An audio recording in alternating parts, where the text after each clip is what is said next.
Kaltas, aš visiškai kaltę pripažįstu, dėl to ir bet kokia būtų bausmė, aš su ją sutiksiu visą laiką.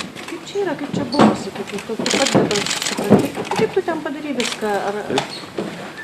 Bet, nu, ta prasme, tau kaip žmogui taip normalu yra, ar ne? Ne, nu, tai aš visą laiką yra už šeimą, už šeimos gerovę, o kadangi tas šuo buvo nešerimas, jis ten pjaudavo tas mano mamos iš tas kaime, nu, man irgi kažkiek nervo tai buvo.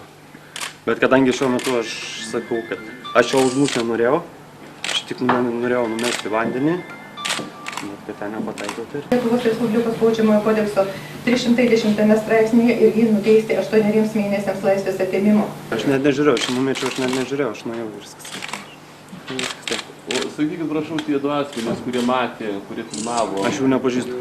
Tu tikrai nepažįstu? Ne, tikrai. Bet atrodo, kad bendravote jūs tenai. Ne, nu tai gal taip ir atrodo, bet aš jų nepažįstu. Nes kadangi būtų, jeigu mano draugai būtų buvę, tai tikrai jokį internetą niekur nebūtų paplatinta ir viskas. Jeigu pats anksčiau esi turėjęs kažkokiu gyvūnų laikę? Taip, turėjau ir šiuo metu laikau. Ką laikai? Šuniuką. Anglų spanielių šiuo metu laikau. Tai pats esi, suprantu, gyvūnų mylėtojas? Taip, ir 15 metų išlaikėm net šunį.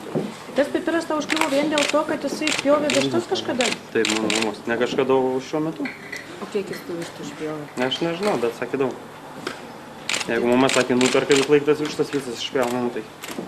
O jinai tikrai žinau, kad ten pipiro daro? Taip, nes matė kaimyną jūgi.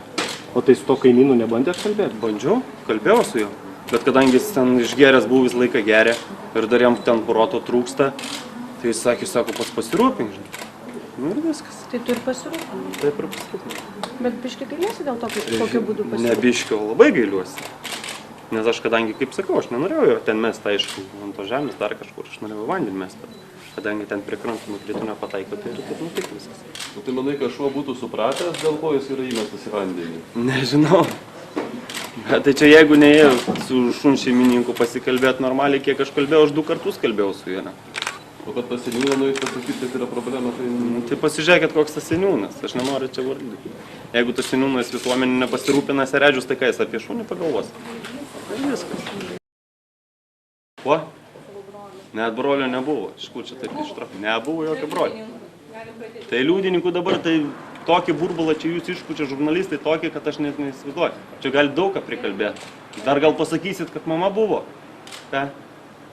Vienas buvo ir viskas.